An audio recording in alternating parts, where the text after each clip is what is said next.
నమస్తే, నేను శ్రీదేవి. బోరుగడ్డ అనిల్ కుమార్ ఫేక్ సర్టిఫికెట్లను హైకోర్టుకు సమర్పించి సెల్ఫీ వీడియోలను రిలీజ్ చేసి కోర్టు నుంచి తప్పించుకుని తిరుగుతున్న అనిల్ కుమార్ కోసం వివరించడానికి retired circle inspector Salmon Raj గారు మనతో ఉన్నారు. ఇప్పుడు ఈ కేసు ఎటువంటి మలుపులు తిరుగుతుంది, ఏంటి అనే విశేషాలని ఆయన అడిగి మనం తెలుసుకుందాం. సార్ నమస్తే. నమస్తే అమ్మా. సార్, బోరుగడ్డ అనిల్ కుమార్ కేసులో ఏం జరుగుతుందండి? ఇప్పుడు బోరుగడ్డ అనిల్ కుమార్ గారు మరి మనకు తెలిసినంత వరకు వైఎస్ఆర్సీపీ పార్టీ కండువా వేసుకుని ఆయన మరి ఆ పార్టీకి అనుబంధం అవునో కాదో మనకు తెలీదు, కానీ పార్టీ తరఫునే ఆయన ప్రతిసారి మా సోషల్ మీడియాలో పార్టీకి ఎగనెస్ట్గా ఎవరైతే ఉన్నారో వాళ్ళందరినీ అనుచిత వ్యాఖ్యలు చేస్తూ వాళ్ళని కించపరుస్తూ ఇంట్లో ఉన్న లేడీస్ని కూడా అసభ్య పదజాలాలు ఉపయోగిస్తూ దాన్ని చేయడం జరిగింది. దానివల్ల ఆయన మీద మరి చాలా కంప్లైంట్స్ ఉన్నాయి, చాలా కంప్లైంట్స్ రిజిస్టర్ అయి ఉన్నాయి. మరి గతంలో అయితే ఈయన మీద ఇప్పుడు 2020, 2021 సంవత్సరంలో కూడా కేసులు ఉన్నాయి. తర్వాత 2019లోనూ ఇప్పుడు ఈయన మీద పోక్సో అంటే protection of childrens sexual offences దాంట్లో ఈయన మీద ఒక కేసు కూడా పెండింగ్ ఉంది. మరి ఇది ఈయన ఏదైతే అనుచిత వ్యాఖ్యలు చేస్తున్నారో ఆ అనుచిత వ్యాఖ్యల నిమిత్తం మాత్రం పోలీసులు అరెస్ట్ దాంట్లో చేయలేదు. కాకపోతే మొన్న జరిగిన అరెస్ట్ ఏంటంటే ఆయన గుంటూరులో ఒక బాబు ప్రకాష్ గారని ఆంధ్ర ఎవాంజలికల్ లూథరన్ చర్చ్ దానికి సంబంధించి ఆయన 2021లో ఎలక్షన్లో నెగ్గారు. ఆయన ఒక పోస్ట్ ఉంది, దానికి ఆ పోస్ట్ ఉండటం వల్ల ఆయన్ని నువ్వు ఆ పోస్ట్ రిజైన్ చేస్తావా లేకపోతే 50 లక్షలు ఇస్తావా అని బెదిరించాడని ఆయన ఒక రిపోర్ట్ ఇవ్వడం జరిగింది, పోలీస్ వారికి రిపోర్ట్ ఇవ్వడం జరిగింది. కేవలం బెదిరింపు మాత్రమే. కాకపోతే ఇందులో ఏంటంటే పోలీసు వారు ఎక్స్టార్షన్ కేసు కింద రిజిస్టర్ చేశారు. ఎక్స్టార్షన్ అంటే ఈయన 50 లక్షలు ఆయనకి ఇచ్చేయలేదు, ఆయన మాటలకు భయపడి ఆయన రిజిగ్నేషన్ కూడా చేయలేదు. అయినా కానీ ఎక్స్టార్షన్ అఫెన్స్ కంప్లీట్ అయిపోయినట్టుగా ఆ ఎక్స్టార్షన్ కేసు రిజిస్టర్ అయి ఉన్నది. అది సరే, అది అప్పుడు మరి వైఎస్ఆర్సీపీ గవర్నమెంట్, ఆ గవర్నమెంట్లో మరి ఆయన 2021లో ఆయన మీద ఏమీ చర్య తీసుకోలేదు. కానీ ఈ మధ్య మళ్ళీ ఇప్పుడు కొత్త ప్రభుత్వం వచ్చిన తర్వాత ఆయన వ్యాఖ్యలు మానకపోవడం వల్ల ఆయన ఎలా కంట్రోల్ చేయాలనే ఉద్దేశంతో ఆయన్ని ఈ గుంటూరు మరి పోలీసు వారు అరెస్ట్ చేయడం జరిగింది. ఏదైతే ఈ మన బాబు ప్రకాష్ అని ఆయన కంప్లైంట్ ఇచ్చారో 50 లక్షలు డిమాండ్ చేశారని చెప్పి ఆ కేసులో అరెస్ట్ చేయడం జరిగింది. మరి పోలీసు వారు ఆ 50 లక్షలు తీసుకున్నట్టు రుజువు చేశారా లేకపోతే 50 లక్షలు డిమాండ్ చేయడం వరకే ఉందా అనేది మరి వారు క్లారిఫై చేయాలి. మరి తీసుకుంటేనే ఎక్స్టార్షన్ అవుతుంది, తీసుకోకపోతే అటెంప్ట్ టు ఎక్స్టార్షన్ అవుతుంది. మరి ఆ కేసులో ఆయన రిమాండ్లో ఉన్నారు. ఇది కాక మరి అనంతపురం, తర్వాత ఇంకా కొన్ని కేసులు మచిలీపట్నం, అలా కొన్ని కేసులు ఈయన మీద చాలా కేసులు ఉన్నాయి. ఇంచుమించుగా 14-15 కేసులు పెండింగ్ ఉన్నాయి. ఆ 14-15 కేసుల్లో కూడా మరి ఇంతవరకు ఛార్జ్షీట్లు వేసారో లేదో తెలియదు. ఒక 2 కేసుల్లో 3 కేసుల్లో మాత్రం ఛార్జ్షీట్లు వేయడం జరిగింది. అయితే ఈ పోలీసు వారు ఈయన లోపల ఇంకా ఉండాలి, ఈయన చాలా కరుడు కట్టి నేరస్తుల్లా తయారయ్యాడని చెప్పి కొత్తగా వచ్చిన భారతీయ న్యాయ సంహిత అనే చట్టంలో 111 BNS అని ఉంటుంది. ఆ 111 BNS ఏంటంటే ఆర్గనైజ్డ్ క్రైమ్ చేసిన వాళ్ళ మీద 111 BNS, తర్వాత 75 BNS అదేంటంటే లైంగికంగా స్త్రీలను వేధించడం, ఆ 75 BNS ఒకటి, 79 BNS ఒకటి అంటే వాక్రూపంగా అశ్లీలంగా స్త్రీలని ఇన్సల్ట్ చేయడం అన్నమాట. ఈ 3 సెక్షన్లు యాడ్ చేయడం జరిగింది. అయితే ఈ 111 BNS అనేది అది ఉందా లేదా, వర్తింతదా లేదా అనేది కోర్టు వారి నిర్ణయం తీసుకోవాలి. అయితే ఈ ఆర్గనైజ్డ్ క్రైమ్ గురించి మరి నేను చాలాసార్లు చెప్తున్నాను. ఈ ఆర్గనైజ్డ్ క్రైమ్ గురించి అసలు ఏది ఆర్గనైజ్డ్ క్రైమ్ అనేది ఒక్కసారి మనం దీంట్లో మన ప్రేక్షకుల గురించి మనం చెప్పడం నా విధి, నేను చెప్తున్నాను. ఆర్గనైజ్డ్ క్రైమ్ అంటే ఎవరైనా వ్యక్తి కానీ ఒక సిండికేట్ వ్యక్తులు కానీ కంటిన్యూస్గా అన్లాఫుల్ యాక్టివిటీస్ చేస్తుంటే, అంటే కిడ్నాపింగ్స్, తర్వాత రాబరీ, వెహికల్ థెఫ్ట్స్, తర్వాత ఎక్స్టార్షన్స్ అంటే బలవంతంగా డబ్బులు గుంజుకోవడం అంట, ల్యాండ్ గ్రాబింగ్ అంటే భూ కబ్జాలు అంటారు కదా, భూ కబ్జాలు, తర్వాత కాంట్రాక్ట్ కిల్లింగ్, మనం అంటాం కదా సుపారీ తీసుకుని చంపడానికి వచ్చారని, అలా కాంట్రాక్ట్ కిల్లింగ్ ఒకటి, ఎకనామిక్ అఫెన్సెస్ అంటే ప్రజలను మోసం చేసి చిట్లు లేకపోతే ఈ ఫైనాన్స్ కంపెనీలను కానీ కోఆపరేటివ్ స్టోర్స్ అని కానీ పెట్టి అలాంటి కేసులు ఎకనామిక్ అఫెన్సెస్. తర్వాత cyber crime having severe consequences అని ఉంది దీంట్లో. మన పోలీసు వారు ఏంటంటే సైబర్ క్రైమ్ క్రైటీరియా తీసుకుంటున్నారు, కానీ దీంట్లో సివియర్ కాన్సిక్వెన్సెస్ అనేది దీంట్లో క్లియర్గా ఉంటుంది. తర్వాత ట్రాఫికింగ్ ఇన్ పీపుల్ అంటే హ్యూమన్ ట్రాఫికింగ్ అనమాట. అంటే దీన్ని ట్రాఫికింగ్ అంటే మన బానిసగా తీసుకెళ్ళడం కానీ, లేకపోతే కూలి పనులు తీసుకెళ్ళడం కానీ, అనాథరైజ్గా తీసుకెళ్ళడం ట్రాఫికింగ్ అనమాట. తర్వాత డ్రగ్స్ పెట్లర్స్ అంటే డ్రగ్స్ ట్రాన్స్పోర్ట్ చేయడం, లేకపోతే డ్రగ్స్ డిస్పోజ్ చేయడం, అలా చేసిన. తర్వాత illicit goods and services and weapons, అనాథరైజ్డ్గా వెపన్స్ అంటే లైసెన్స్ లేకుండా తుపాకులు ఇలాంటివి ఏమన్నా దాన్ని ట్రాన్స్పోర్ట్ చేసినా, అమ్మినా, లేకపోతే దాన్ని కలిగి ఉన్నా కూడా ఈ దీంట్లోకి వస్తారు. ఇది కాక హ్యూమన్ ట్రాఫికింగ్ ఫర్ అది ఉమెన్ని కేవలం వ్యభిచారం నిమిత్తం ట్రాఫికింగ్ చేయడం, డబ్బు కోసం చేయడం, ఇవన్నీ కంటిన్యూస్గా జరగాలి. కంటిన్యూస్గా జరిగితేనే ఇది ఆర్గనైజ్డ్ క్రైమ్ అనేది వస్తుంది. అయితే ఈ ఆర్గనైజ్డ్ క్రైమ్ అనేది ఎప్పుడు ఎలిజిబిలిటీ అవుతారంటే ఆ వ్యక్తి ఎవరైతే వ్యక్తి అతని మీద గతంలో ఇదే తరహాలో అతని మీద కోర్టులో ఛార్జ్షీట్ వేసి ఉండాలి. 10 సంవత్సరాల లోపు ఛార్జ్షీట్ వేసి ఉండాలి. ఆ 10 సంవత్సరాల లోపు ఛార్జ్షీట్ కూడా కోర్టు వారు టేక్ ఆన్ ఫైల్ తీసుకుని విచారణకి సిద్ధంగా ఉంటే మాత్రమే అది ఈ ఆర్గనైజ్డ్ క్రైమ్కి వర్తిస్తుంది. అయితే ఇందులో క్లియర్గా ఇంకొక విషయం ఏంటంటే ఈ ఆర్గనైజ్డ్ క్రైమ్ కావాలనుకుంటే ఆర్థికమైన ఆయనకి అనుకూల అంటే బెనిఫిట్ ఉండాలి. ఫైనాన్షియల్ బెనిఫిట్ ఉంటే తప్ప ఇది ఆర్గనైజ్డ్ క్రైమ్ కింద వర్తించదు. అయితే దీంట్లో ఇంకొక విషయం ఏంటంటే ఈ బోరుగడ్డ అనిల్ గారి మీద ఈ ఆర్గనైజ్డ్ క్రైము అంటే మా పోలీసు వారు పెట్టిన కేసుల్లో ఏంటంటే ఆర్గనైజ్డ్ క్రైమ్ అనేది మరి ఆల్రెడీ 2 ఛార్జ్షీట్లు ఉన్నాయి, 3 ఛార్జ్షీట్లు ఆయన మీద ఉన్నాయి. కాబట్టి ఖచ్చితంగా ఈయన ఆర్గనైజ్డ్ క్రైమ్కి వర్తిస్తుంది ఈయనకి అని చెప్పి ఆయన చెప్పడం, పోలీసు వారు చెప్పడం జరిగింది.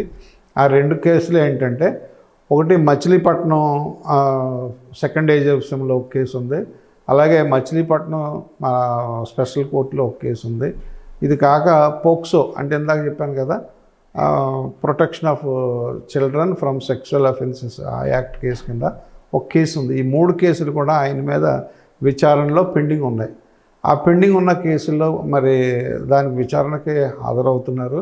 కాబట్టి ఈయనకి మరి ఆర్గనైజ్డ్ క్రైమ్ అనేది వర్తిస్తుందో లేదో కోర్టు వారిని డెసిషన్ తీసుకోవాలి తప్ప ఇది మనం కేవలం ఏంటంటే ఆయన వాదించేది ఏంటంటే నాకు ఆర్గనైజ్డ్ క్రైమ్ వర్తించదు, నాకు మీరు ఎలా ఆర్గనైజ్డ్ క్రైమ్ పెడతారు అని ఏదో సోషల్ మీడియాలో మనం వింటున్నాం. మరి ఆర్గనైజ్డ్ క్రైమ్ వస్తుందో లేదో అని తేల్చాల్సింది కోర్టు వారే తేల్చాలి. అయితే ఆయన మీద పెట్టిన 2 కేసులు కూడా ఏదైతే సైబర్ క్రైమ్ కేసులు ఉన్నాయో ఆ 2 కేసులు కూడా అది ఆ సైబర్ క్రైమ్ అనేది ఆర్గనైజ్డ్ క్రైమ్ కింద వస్తుందో లేదో కూడా కోర్టు వారే తేల్చాలి. ఇప్పుడు బోరుగడ్డ అనిల్ కుమార్ ఇప్పుడు పోలీసులు అన్న చట్టం అనేసరికి కులం కార్డు బయటకు తీశారు. కులం కార్డు అనేటప్పటికి ఇప్పుడు కులం తీసేటప్పటికి సామాన్య ప్రజలకు ఒకలాగా, కులం ఉన్న వాళ్ళకు ఒకలాగా, అంబేద్కర్ అన్న రాజ్యాంగంలో అలా అన్న రాశారంటారా? మంచి ప్రశ్న వేశారు మీరు. ఈయన కులం కార్డు తీయడం అనేది ఆయనకు ఉన్న ఫెసిలిటీ ఆయన ఉపయోగించుకోవడానికి ప్రయత్నం చేస్తున్నాడు. చట్టంలో నేను ఎప్పుడూ చెప్తుంటాను, చట్టంలో మనం బ్రిటిష్ వారు చేసిన చట్టం చక్కగా చేశారు, కానీ మనం పెట్టుకున్న చట్టాలు మాత్రం ఇలాంటి లోటుపాట్లతో ఉన్నాయి. ఎందుకంటే బోరుగడ్డ అనిల్ కుమార్ గారు ఆయన కులం కార్డు తీయడానికి గల కారణం ఏంటంటే ఎవరైనా వ్యక్తులు ఉద్దేశపూర్వకంగా ఒక ఎస్సీ అని తెలిసుండి అతనికి శిక్ష పడేలాగా కేసులు పెట్టినట్లయితే, అతనికి శిక్ష పడేలా కానీ అతని మీద నిందారోపణ చేసినట్లయితే అది ఎస్సీ ఎస్టీ కేసులో శిక్షింపబడిన దగ్గర నేరం. అది అన్యాయంగా పెట్టాలి. ఇప్పుడు ఆయన ఉద్దేశం ఏంటంటే, ఆయన క్లెయిమ్ చేయడానికి గల కారణం ఏంటంటే, నన్ను కేవలం సెంట్రల్ జైల్లో అలా మగ్గబెట్టే ఉద్దేశంతోనే నన్ను 111 కేసు వేశారు, 111 బిఎన్ఎస్ అనే ఆర్గనైజ్డ్ క్రైమ్ వేశారు. కాబట్టి మీరు నన్ను ఎవరైతే మీరు ఇబ్బంది పెడుతున్నారో మీరు అందరూ రేపన్న రోజున ఎస్సీ ఎస్టీ కేసు కింద మీరు కూడా ఇబ్బంది పడాల్సి వస్తుంది అని అతను బెదిరిస్తున్నాడు అనొచ్చు. లేకపోతే మరి నిజంగా కానీ అది హైకోర్టు కానీ బిఎన్ఎస్ వర్తించదు అని కానీ ఖచ్చితంగా ఆయన తీసేసింది అంటే మాత్రం ఖచ్చితంగా ఎవరైతే ఇన్వెస్టిగేటింగ్ ఆఫీసర్స్ ఉంటారో వారు సఫర్ అవ్వాల్సిందే. ఎందుకంటే కొన్నిటికి మాత్రమే గుడ్ ఫెయిత్ అనేది చట్టంలో ఉన్నది. అంటే నేను మంచి ఉద్దేశంతోనే ఈ చర్య చేశాను కాబట్టి చట్టం దానికి రక్షణ ఇచ్చింది. కానీ ఎస్సీ ఎస్టీ అనేది మాత్రం చాలా ఆలోచించి దీంట్లో యాక్షన్ తీసుకోవాల్సింది. ఇందులో రాజ్యాంగం ఏమి ఎస్సీలకు ఒక రకంగా లేకపోతే బీసీలకు ఒక రకంగా ఓసీలకు ఒక రకంగా రాజ్యాంగం రాయలేదు. కాకపోతే ఏంటంటే అట్టడుగు వర్గాలు ఉన్న వాళ్ళకి సెపరేట్గా ఒక చట్టం తీసుకొచ్చారు. అది ఫస్ట్ ఏ చట్టం అంటే ప్రొటెక్షన్ ఆఫ్ సివిల్ రైట్స్ 1956 అని పెట్టారు. తర్వాత ఇది కూడా సరిపోవట్లేదని చెప్పి సెక్షన్ అదే 3 and 4 కదలే మన atrocities prevention of atrocities on schedule caste and schedule tribes అని 1989లో తీసుకొచ్చారు. ఇంకా సరిపోవట్లేదని దాన్ని ఇంకా అమెండ్ చేశారు. 2015 సంవత్సరంలో అమెండ్ చేశారు. ఈ 2018 నుంచి 1989 చట్టం లేకపోతే 2015 చట్టం కూడా ఇందులో క్లియర్గా చెప్తుంది. ఒక ఎస్సీ అని తెలిసిండే ఆ వ్యక్తిని చట్ట ప్రకారం కేసులో ఇన్వాల్వ్ చేసి అతన్ని వర్రీ చేసినట్లయితే అతను ఈ ఎస్సీ ఎస్టీ యాక్ట్ వర్తిస్తుంది అని చెప్పి అతను క్లెయిమ్ చేసుకునే అవకాశం ఉంది. కాబట్టి ఇప్పుడు కులం కార్డు బయటకు తీస్తున్నాడు. ఆయన తిట్టినప్పుడు ఏం కులం కార్డు బయటకు తీయలే. మరి ఆయన తిట్టినోడు చాలామంది స్త్రీలను చాలా అవమానపరిచాడు, వ్యక్తులను చాలా అవమానపరిచాడు, వ్యక్తుల కుటుంబ సభ్యులను చాలా దారుణంగా అవమానపరిచాడు. అప్పుడు తీలే కులం కార్డు, ఇప్పుడు తీసుకొస్తున్నాడు. ఎందుకంటే అతను చట్టం నుంచి తప్పించుకోవడానికి ఇదొక మార్గం. ఈ మార్గాన్ని వెతుక్కుంటున్నాడు అంతే. సార్ అసలు ఎస్సీ ఎస్టీ అట్రాసిటీ కేసు అంటే ఏంటి? అది ఏ టైంలో ఏ సందర్భంలో పెడతారు? అది ఎవరికి వర్తిస్తుంది? సరే, ఈ విషయం కూడా ప్రజలందరూ తెలుసుకోవాల్సిన విషయమే. ఎందుకంటే పూర్వం మన చిన్నప్పుడు ఈ కులాల మీద ఆధిపత్యం మీద కొంతమంది మన పల్లెటూరులో మనసులో ప్రేమ ఉన్నా కానీ ఆ దళితుల మీద ప్రేమ ఉన్నా సరే ఆ ప్రేమ వ్యక్తపరచుకోకుండా వాళ్ళని కొంచెం కించపరిచే విధంగా పల్లెటూరులో మాట్లాడటం జరిగేది.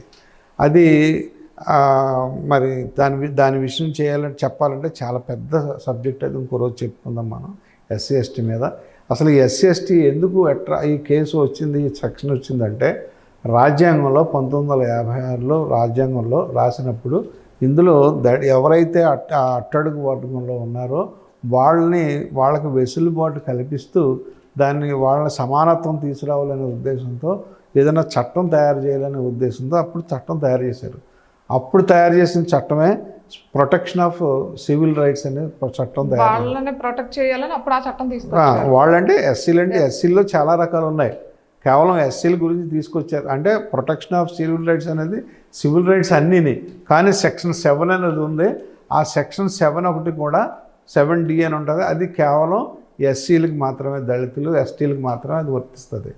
అయితే దాంట్లో అంటే అప్పట్లో 2 గ్లాసుల సిస్టము, తర్వాత దేవాలయాల్లోకి వెళ్ళకపోవడం, లేదంటే పబ్లిక్ స్థలాల్లోకి వీళ్ళని ప్రవేశం చేయకపోవడం, నూతుల్లో నీళ్లు తొలగించుకోవడం, ఇలా చెరువుల్లో నీరు వాడనివ్వకపోవడం ఇలాంటివన్నీ జరుగుతున్నప్పుడు దాన్ని ప్రివెంట్ చేసే నిమిత్తం దానికి ఏంటంటే కొద్దిగా ఫైన్, ఒక 6 నెలల జైలు శిక్షలాగా అప్పుడు సెక్షన్ తయారు చేశారు. కానీ ఏమి ఎక్కడ మార్పు రాలేదు, సమాజంలో ఎక్కడ మార్పు రాలేదు. దాని నిమిత్తం ఏంటంటే 1989లో సమాజంలో ఇంకా ఈ అస్పృశ్యత ఇదంతా పోలేదు. కాబట్టి 1989లో ఈ protection of SC and ఎస్టీస్ atrocities act అనేది 1989లో ప్రివెన్షన్ ఆఫ్ అట్రాసిటీస్ యాక్ట్ అనేది 1989లో దాన్ని సెంట్రల్ గవర్నమెంట్ యాక్ట్ ఇది, దాన్ని తీసుకొచ్చారు. అయితే అప్పటి నుంచి రన్ అవుతుంది. తర్వాత ఇప్పుడు మళ్ళీ కొత్తగా ఇంకా ఈ అకృత్యాలు, ఇంకా ఈ అరాచకాలు, ఈ అస్పృశ్యత ఎక్కడ మారలేదు, వివక్షత ఎక్కడ మారలేదనే ఉద్దేశం చూసి దాన్ని ఇంకా కొంచెం బలోపేతం చేసి 2015లో దాన్ని ఇంకా అమెండ్ చేశారు దాన్ని. అయితే ఇప్పుడు మీరు ఇందాక అడిగిన క్వశ్చన్స్ ఏమేమి నేరాలు అవుతాయని మీరు ఇండైరెక్ట్గా అడిగారు.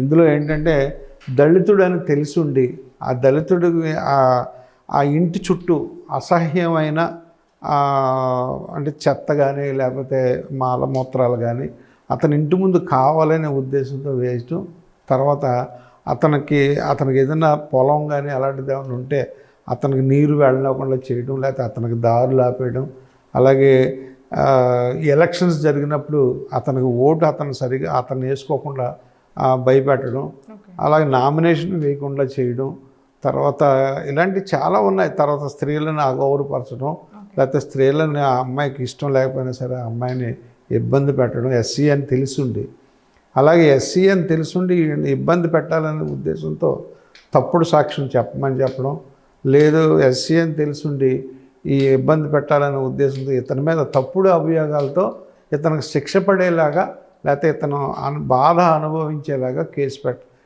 పెట్టినట్లయితే ఇది తప్పు అని తెలిస్తే మాత్రం వాళ్ళ శిక్షార్హులు అవుతారు. దీంట్లో ఇప్పుడు బోరుగడ్డ అనిల్ కుమార్ గారు ఫేక్ సర్టిఫికేట్ సమర్పించి ఈ బెయిల్ని ఎక్స్ట్రాక్షన్ చేసుకునే అవకాశాలు కానీ, లేదంటే బెయిల్ నుంచి బయటకు వచ్చే అవకాశాలు కానీ ఇలాంటివి ఏమైనా ఉన్నాయంటారా మన చట్టంలో? అంటే దీంట్లో జడ్జి గారికి ఎవరి సమక్షంలో అయితే బెయిల్ అప్లికేషన్ పడుతుందో ఆ జడ్జి గారి యొక్క డిస్క్రిప్షన్ మీద ఆధారపడి ఉంటుంది ఇతన్ని వదలాలా లేదా అనేది. అయితే ఇప్పుడు సపోజ్ ప్రస్తుత మన రాష్ట్ర అత్యున్నత రాజకీయ ప్రజాప్రతినిధి ఉన్నారు. అత్యున్నత ప్రజాప్రతినిధి ఆయన బెయిల్ రావడం కోసం ఆయన హెల్త్ పాయింట్ ఆఫ్ వ్యూలో హెల్త్ బాగోలేదు కాబట్టి ఆయన ఆఫ్టర్ 19 days 20 days తర్వాత ఆయన అప్లికేషన్ వేసుకుంటే అప్పుడు ఆయన రిలీజ్ అవ్వడం జరిగింది. అది హెల్త్ పాయింట్ ఆఫ్ వ్యూలో రిలీజ్ చేశారు. అలాగే ఇప్పుడు ఎవరైతే జడ్జి గారు ఉన్నారో ఆ జడ్జి గారి సమక్షంలో ఈయన చెప్పిన కారణాలు నిజమే అని రుజువు చేయడానికి కొన్ని ఏదైనా డాక్యుమెంట్స్ కానీ ఏదైనా సరైన ఆధారాలు కానీ చూపిస్తే దాంట్లో బెయిల్ ఇవ్వడానికి ఆస్కారం ఉంది, ఖచ్చితంగా బెయిల్ ఇవ్వచ్చు. అయితే అది డిస్క్రిప్షన్ జడ్జి గారి మీద ఆధారపడి ఉంటుంది. ఖచ్చితంగా జడ్జి గారు దీన్ని ఆలోచించి దాన్ని బెయిల్ ఇవ్వాలా లేదా అనేది, ఒకవేళ బెయిల్ ఇచ్చినట్టయితే దీనికి ఎంత డబ్బు షూరిటీ కట్టండి, లేకపోతే ఎంతమంది షూరిటీలు ఉండాలి అని బెయిల్ ఇస్తారు. మీ అభియోగం ఏంటంటే మనకి ఇప్పుడు ఇందులో ఈ బోరుగడ్డ అనిల్ కుమార్ అనే ఈయన బెయిల్ పొందడం కోసం ఒక సర్టిఫికేట్, మెడికల్ సర్టిఫికేట్ ఒకటి, ఫేక్ మెడికల్ సర్టిఫికేట్ ఒకటి దాన్ని సమర్పించారు, కోర్టులో సమర్పించారు. దాన్ని బేస్ చేసుకొని జడ్జి గారు ఈయనకి బెయిల్ శాంక్షన్ చేయడం జరిగింది అని చెప్పి మన అన్ని ఛానళ్ళు ఈ మధ్యకాలంలో కంటిన్యూగా వస్తూనే ఉన్నాయి. అయితే నిజంగా ఇతను ఫేక్ సర్టిఫికేట్ కోర్టులో ఫైల్ చేసిన తర్వాత అతను రిలీజ్ అయ్యాడు అనుకోండి. సపోజ్ ఒక మాట చెప్తాను, ఆయన ఒక నేరం ఏదైతే గుంటూరు కేసు ఉందో ఆ గుంటూరు కేసులో ఆయన అరెస్ట్ అయ్యారు, ఆయన రిమాండ్లో ఉన్నారు, ఆయనకు బెయిల్ అవ్వలేదు కాబట్టి కొత్తగా ఏదో రకంగా బెయిల్ బయటికి ఇతను ఈ సర్టిఫికేట్ ప్రొడ్యూస్ చేసి బెయిల్ పొందాడు. బెయిల్ పొందిన తర్వాత అది మా మదర్కి బాగోలేదని సర్టిఫికేట్ బెయిల్ పొందాడు. ఈ బెయిల్ పొందిన తర్వాత సెంట్రల్ జైలు నుంచి రిలీజ్ అయ్యేటప్పుడు ఇతని మీద బయటకు వస్తున్నాడు, బెయిల్ మీద వస్తున్నాడు అని ఏ ఒక్క సెంట్రల్ జైలు అధికారులు, పోలీసులకు కానీ ఎవరికి చెప్పరు.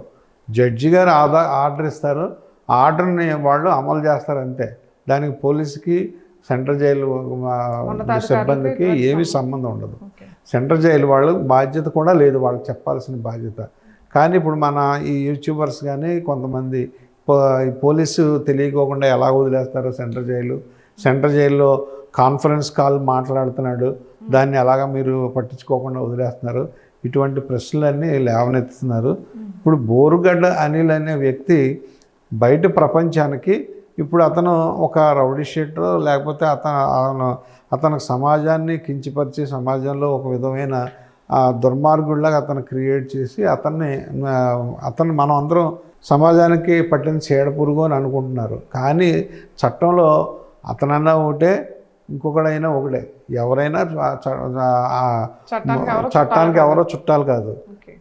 మానవ హక్కులు అనేవి ప్రతి ఒక్కరికి సమానంగానే ఉంటాయి. నేరస్తుడైనా మానవ హక్కే, తర్వాత వ్యభిచారైనా మానవ హక్కే, లేకపోతే మామూలు సామాన్య మానవుడికైనా మానవ హక్కులు ఖచ్చితంగా ఉంటాయి.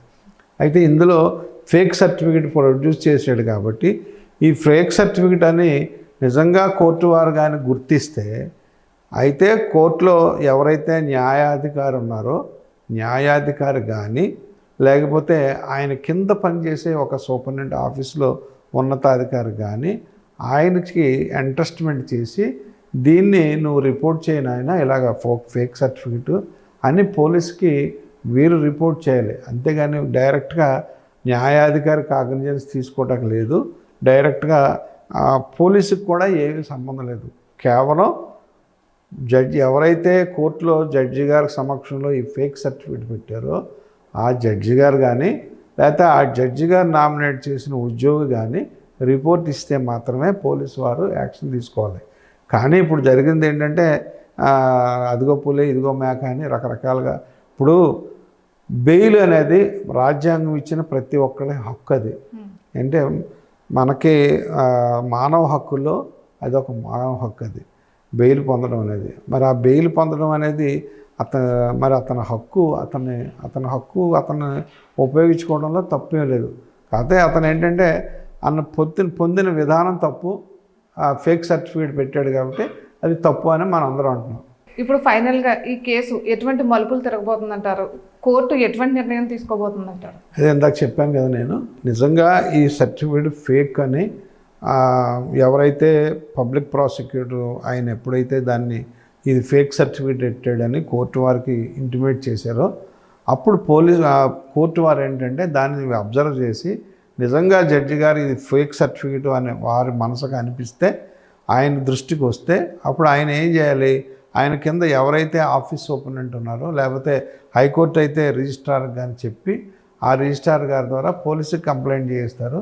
అప్పుడు పోలీసు దాని మీద ఒక కేసు సెపరేట్గా ఎఫ్ఐఆర్ రిజిస్టర్ చేసి దాంట్లో దాంట్లో సెపరేట్ ఇంకొక కేసు అవుతుంది. అది ఈ కేసుకి దానికి సంబంధం ఉండదు, అది సెపరేట్ కేసు అవుతుంది. అది దాని మీద సెపరేట్గా లీగల్ యాక్షన్ ఉంటుంది అనమాట. Okay sir, thank you. విన్నారు కదండి. ఈ వీడియో మీకు నచ్చినట్లయితే లైక్ చేయండి, షేర్ చేయండి, సబ్స్క్రైబ్ చేసుకోండి.